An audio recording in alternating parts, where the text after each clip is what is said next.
अस्सलामुअलैकुम। क्या हाल चाल है? ठीक है, खुश हैं, मज़े में हैं।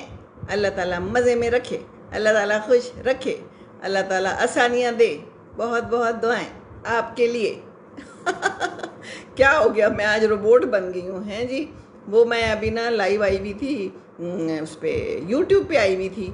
तो मैंने सोचा कि आप लोगों से भी बात कर लूँ। कोई मिल गया तो अच्छी बात है जी, ना मिला तो फिर कोई बात नहीं, खैर है। तो घरेलू काम चल रहे हैं घर में। आज तो हमारे यहाँ दाल बनी है, कल सब्जी बनाई थी, कल बड़े ज़बरदस्त कद्दू बनाए थे। जो पेठा कद्दू नहीं होता वो बना था कल हमारे यहाँ, वो बनाया था। और जनाब बाकी मैं अस्पताल गई थी। वो भी बड़ी लंबी कहानी है जो मैंने यूट्यूब पे सुना दी है, तो प्लीज़ वो सुन लें, क्योंकि मैं दोबारा सारे डॉक्टर्स की बातें और डॉक्टर के तजर्बे और डॉक्टर की आनियाँ जानियाँ डिस्कस नहीं कर सकती। बस एक दफ़ा कर ली।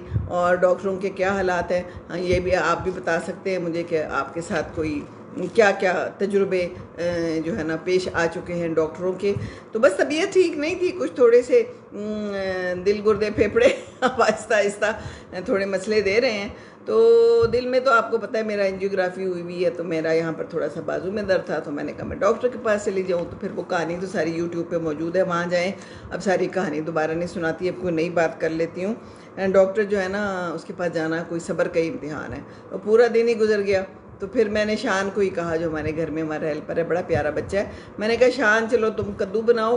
पेठा कद्दू नहीं है, वो आया हुआ था बहन की तरफ से, दूसरा कद्दू भी था। मैंने कहा दोनों कद्दुओं को मिला के बना दो। और साथ में गोश्त में निकाल गई थी कि इसको गला लो, अबू जी के लिए यखनी निकाल दो, और बाकी कुछ भी नहीं कहा था मैंने उसे।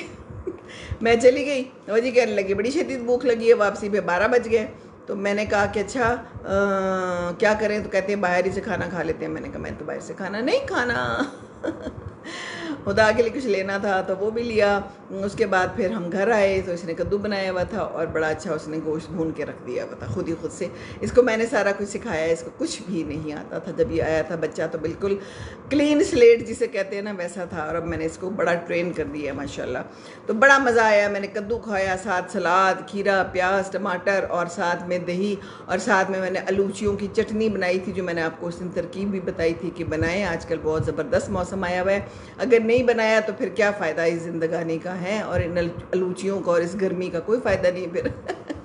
तो आम के अचार डाले, आम की चटनी बड़ी अच्छी बनती है, मुंह में पानी आ जाता है। अजीब बात है, चटनी का और अचार का नाम लें, ये भी अजीब ही बात है वैसे, है ना। So strange. क्या ख्याल है आपके साथ भी ऐसे ही होता है? कोई बता भी रहा हो, कोई देख भी रहा हो तो दिल करता है अभी खा लो, चटनी भी खा लो और सारा कुछ खा लो। एनीवेज तो वो फिर सारा कुछ हमने कल खाना खाया और फिर हमने सुकून किया। डॉक्टर के पास जाना भी एक सब्र आजमा काम होता है, और अगर आप बीमार हैं और आपने अपॉइंटमेंट ली हुई है तो फिर सब्र करें। सब्र भी करें और शुक्र भी करें कि चलें जा तो रहे हैं डॉक्टर के पास, है ना। हर किसी को तो डॉक्टर भी मुयस्सर नहीं है, हर किसी को तो दवाई भी मुयस्सर नहीं है, और हर किसी को बीमारी भी मुयस्सर नहीं है। तो ये भी सब्र है, अल्लाह ताला ने हमारे से इम्तिहान लेना है। तो बस इम्तिहान लेंगे तो बस उसमें हमें चाहिए कि हम पूरा उतरें। पर हम तो नाशुक्रे हैं, हम तो इंसान हैं, हम कैसे नाशुक्रे नहीं बनते। हम तो जो नहीं होता चीज़ हमें उसकी फ़िक्र होती है कि ये हमारे पास क्यों नहीं है ना। अल्लाह ताला आप लोगों को खुश रखे जहाँ भी हैं। और बाकी ये है कि एक शेर पढ़ा था मैंने, मेरे पास लिखा हुआ था, बल्कि मैंने लिख लिया था, पढ़ के लिख लिया था, वो सुनाती हूँ। ज़हर आलूद ही सही लब पे तबस्सुम तो सजा, ज़हर आलूद ही सही लब पे तबस्सुम तो सजा, कुछ बिछड़ने के भी आदाब हुआ करते हैं। लो जी, ये हमें बिछड़ने के आदाब बता रहे हैं। तो मिलने के भी तो आदाब होते हैं, साथ रहने के भी आदाब होते हैं, प्यार से गुफ्तगू करने के भी कुछ आदाब होते हैं, है ना। गुफ्तगू करने के आदाब होते हैं और प्यार से करने के फिर बहुत से और आदाब होते हैं। तो बहरहाल जी, आदाब आदाब आदाब। सबको बहुत बहुत आदाब। गर्मी बहुत है। अभी मैं सुबह बाहर गई थी, कुछ देर बाहर बैठी हूँ, क्योंकि अंदर बैठ बैठ के भी बंदा तंग पड़ जाता है। बाहर ज़रूर निकले, सुबह थोड़ा सा बेहतर था दर्जे हरारत, तो मैं वहाँ जाके बैठ गई, ऊपर पंखा चलाया, सामने कुछ परिंदों को देखा जो कि एक डाली से दूसरी डाली पे जा रहे थे, कोई पानी पी रहे थे, कोई दाना उनका चुग रहे थे, कोई ज़मीन में से निकाल के कुछ खा रहे थे। पानी चुन के दिया हुआ था तो थोड़ा सा बेहतर था, लेकिन इस वक्त तो और ज़्यादा काफ़ी ठीक ठाक गर्मी होगी।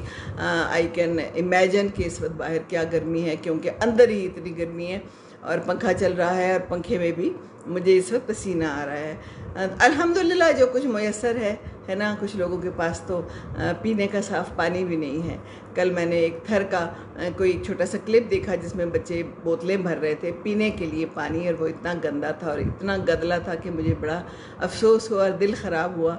मैंने उस दिन वो डाला था ना, किसी बहन ने लिखा था कि हम एटम बम ना बनाते, हम इंसान बना देते।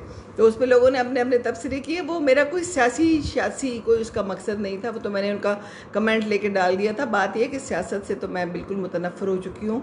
नो सियासी गुफ्तगू, नो सियासी बात, आपको पता है ना, मैं डालती हूँ ना, मुझे पसंद है ना, मेरा कोई सियासत से लेना देना है।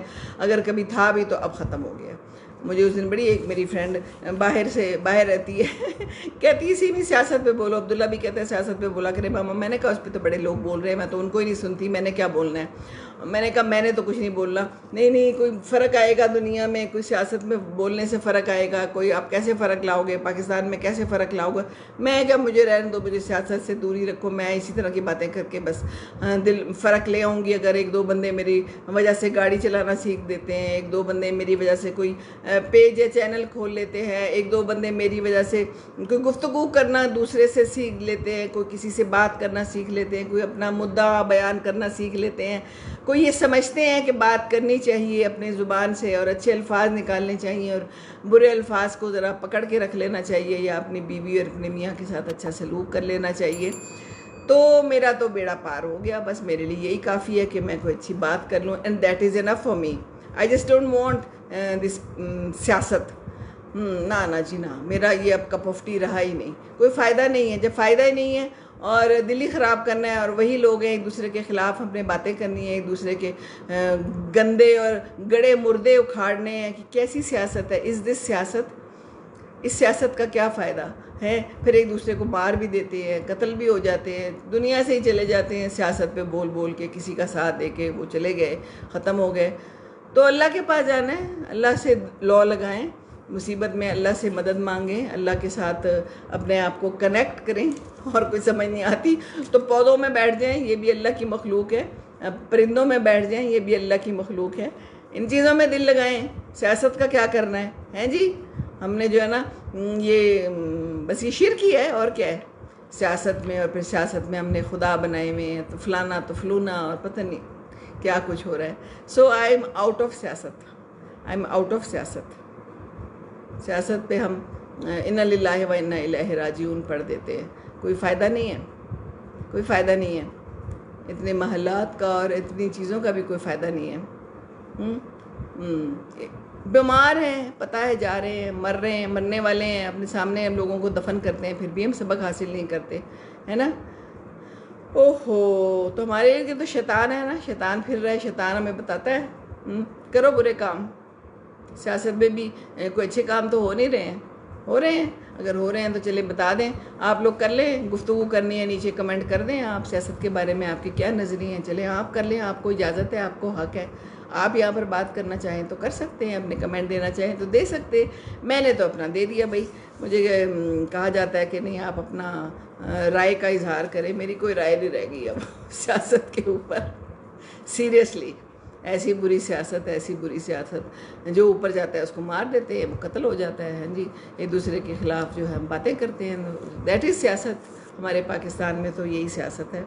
तो बस अच्छे काम करें। आगे आ रहा है माशाल्लाह अपना कुर्बानी, और आ रही है हज आ रहा है, दुआ करें और अल्लाह से अपनी माफ़ी मांगें और अपने लोगों का हक़ अदा करें। कहीं से कर्ज़ लिया हुआ है तो ज़रूर अदा करें, दैट इज़ वेरी वेरी ज़रूरी। क्योंकि अगर इस दुनिया से आप कर्ज़ अदा किए बग़ैर चले गए तो फिर माफ़ी बड़ी मुश्किल है। बाकी तो अल्लाह माफ़ कर सकता है, अल्लाह तो माफ़ किसी भी सूरत में कर सकता है। ये तो इंसान ही है जो माफ़ नहीं करता है ना, तो बंदे ही हैं जो माफ़ नहीं करते। तो बस दुआ करते रहें, हम सब अल्लाह के लिए हैं, उसी की तरफ लौट के जाना है। या अल्लाह हमें मुसीबत की बस अजर दे और जो कुछ हमें दिया है हमें उससे बेहतर अता कर, है ना। और बाकी आप लोग हैं, आप लोगों का प्यार है, आप लोगों का साथ है, और बहुत बहुत मैं खुश हूँ कि मैं अपनी बात कर लेती हूँ, अपने दिल की बात आप लोगों के साथ कर लेती हूँ। आप लोग देख लेते हैं, आप लोग मुझे फीडबैक देते हैं। तो आज हमने जनाब दाल बनाई है, साथ में हमारे धुल रहे हैं कपड़े, क्योंकि वो भी बड़ा ज़रूरी है।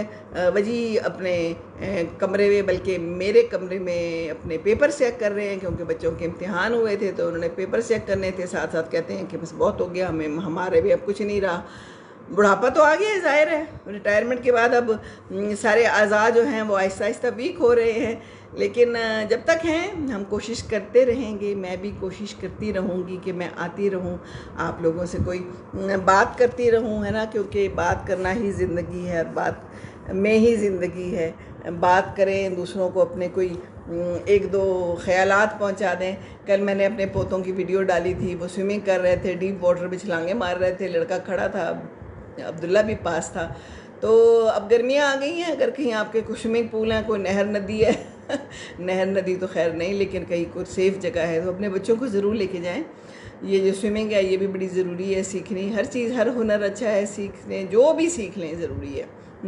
और सबसे बड़ा तो कि कुरान सीख लें। छुट्टियों में बच्चों को कुरान, छोटी छोटी आयात ज़रूर सिखाएं। सारा वक्त उनको फ़ोन लगा के और टीवी के आगे ना बिठाएं, क्योंकि जो वो सीखेंगे इस उम्र में वो उनको सारी उम्र याद रहेगा।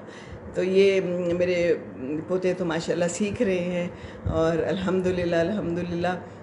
बाकी भी अपने काम करते हैं, साइकिलिंग भी चलाते हैं, स्विमिंग करते हैं और बुक्स भी पढ़ते हैं और गेम्स भी खेलते हैं और टीवी भी देखते हैं। उनका अपना टाइम है, माँ बाप के ज़ेर निगरानी सब कुछ करते हैं अल्हम्दुलिल्लाह। तो माँ बाप की ज़ेर निगरानी हर काम करना चाहिए, बच्चों को भी चाहिए और हमें भी चाहिए कि हम अपने बच्चों पे कड़ी नज़र रखें। ये किसी ने कहा था कि बच्चे आजकल के बड़े बदतमीज़ हो गए हैं, आगे से बड़े जवाब देते हैं, तो हम क्या करें। तो आप ये करें कि आप शुरू से उनको अपने कंट्रोल में रखें, उनको टीवी ना दें, उनको सज़ा दें, उनको कहें ठीक है आपने बाहर ही नहीं जाना, अगर आप जो है तो हमारे साथ सही सलूक नहीं करते तो हम भी फिर ऐसा ही सलूक करेंगे। तो अच्छे सलूक का बदला अच्छा और बुरे सलूक का बदला बुरा। एहसान का बदला एहसान है। अलबत्ता अगर वो अच्छे बच्चे हैं तो फिर ज़रूर उनकी बात मानें, उनको अच्छा बच्चा बनाएं। ये आपका फ़र्ज़ है, क्योंकि आपने उनको पैदा किया है, ज़िंदगी में लाए हैं। तो इस ज़िंदगी की रौनकों से उनको जो है ना खुश भी होने दें, लेकिन उनके अंदर खोने ना दें। ज़िंदगी की रौनकों में खोना नहीं है। तो ये मेरी बात है। तो अभी तक कोई आया नहीं है तो बस मैं जाती हूँ, क्योंकि अब काफ़ी टाइम हो गया है और पता नहीं कितना टाइम हो गया, क्योंकि घंटा तो मैं यूट्यूब पे आई हूँ। तो यूट्यूब पे आपने ज़रूर जाना है और वहाँ पर जाकर आपने ज़रूर जो है ना मेरी वीडियो देखनी है और आपने सब्सक्राइब भी करना है। आप इतने सारे लोग हैं, अगर आप सारे मिलके मेरी वीडियो देखें और मेरे यूट्यूब पे सब्सक्राइब कर दें तो मैं वहाँ भी ज़रा खुश हो जाऊँगी। हैं तो किसी को खुश कर देना तो अच्छी बात होती है ना तो बस रब से गुफ्तगू करें, रब से गुफ्तगू करें। जो तुम मायूस हो जाओ तो रब से गुफ्तगू करना। रब जो है ना वो ज़रूर सुनता है, रब ने पैदा किया है, रब जानता है, आपकी रग रग से वाकिफ़ है, ठीक है ना। तो रुजू करें, उरूज अल्लाह देगा। रुजू और उरूज में चारों हरफ एक जैसे हैं, चारों हरूफ एक जैसे हैं। तो तुम अपने रब से रुजू करो, वो तुम्हें उरूज देगा इंशाअल्लाह ताला। एक और शेर मैंने लिखा हुआ, चले ये भी सुना देती हूँ। ऐसे ही है बस खामखा, लेकिन कभी कभी वो चचा खामखा होता था ना, एक हसीमी खामखा शेर सुना देती है कभी कभी। भाई लिखे होते हैं तो मैं क्या करूँ, फिर मैंने कहीं ना कहीं तो ठोकने हैं ना। मंसूब थे जो लोग मेरी ज़िंदगी के साथ, मंसूब थे जो लोग मेरी ज़िंदगी के साथ, अक्सर वही मिले हैं बड़ी बेरुखी के साथ। वाह वाह वाह वाह। ये तो मेरे ख्याल में घर घर की कहानी है, क्या ख्याल है, हैं जी बहरहाल बात यह है कि किसी बशर में हज़ार खामी, अगर जो देखो तो चुप ही रहना। तो मैं भी चुप करती हूँ, काफ़ी बोल लिया मैंने और मैं अब थक भी गई हूँ। और मैं जाके देखूँ, दाल मैंने हल्की आग पे रखी हुई है, दाल का क्या बनता है। तो बहरहाल दाल खाएं, सब्जियां खाएं, आजकल ज़्यादा हैवी खाने ना खाएं। अपने आप को हल्का फुल्का रखें, घर का खाएं, सबसे बड़ा ज़रूरी है, और फ्रेश खाएं। और खीरे अगर घर में फ्रिज में आके ख़राब पड़े हैं किसी कोने में, तो ये ना सोचें कि अब ये ख़राब हो रहे हैं तो मैं इसको खा जाता हूँ, इससे मैं जो है ना ये मेरे पैसे बच जाएंगे क्योंकि ये खीरा ज़ाया होने वाला है। तो ऐसा नहीं करना, क्योंकि हमारे घर में किसी ने रात को ऐसा किया और अब उसका पेट ख़राब है। इशारा आप समझ गए होंगे। बहरहाल अपने पेट का खुद ही ख्याल रखना है, किसी और ने तो रखना नहीं। ये बात आपने पल्ले बांध लेनी है, ठीक है ना। ये मेरे सुनहरे हरूफ हैं, कवाले ज़री लिख ले, क्या अपने पेट का अपना खुद ख्याल रखना है। जी हाँ, खुद ब खुद, वरना कुछ हो जाता है। तो चले जी, मैं चलती हूँ। अल्लाह ताला आप सबके लिए आसानियाँ करे। रब्बना आतिना फिद दुनिया हसनतन व फिल आखिरति हसनतन व क़िना अज़ाबन्नार। आमीन सुम्मा आमीन। कमेंट ज़रूर दीजिएगा, बाद में दे दीजिएगा क्योंकि अभी तक तो कोई आया नहीं और मेरे जाने का टाइम आ गया है। अस्सलाम वालेकुम वरहमतुल्लाहि वबरकातुहू।